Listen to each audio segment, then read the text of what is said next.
Hello everyone, now let's move forward and take a peanut shell and stick it onto a white sheet. Like you are making a deer. Yeah, like this. You have to make the head and body using the peanut shell. Now we have made some grass using the real grass. Now take a bowl and trace out a circle on a cardboard, make the eye, make a long nose and a mouth, and now we are sticking the leaves around that face. Yes, it is a tiger.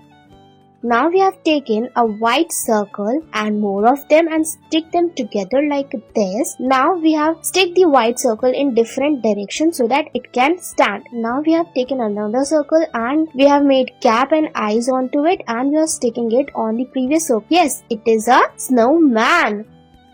Now take a pink sheet of paper and fold it like this. You have to follow the process and do it neatly so that the end result is beautiful and has sharp endings. Like this you have to do it. Just follow the process carefully and you will see a cap is ready. Now make the lollipop wear it. Thanks for watching.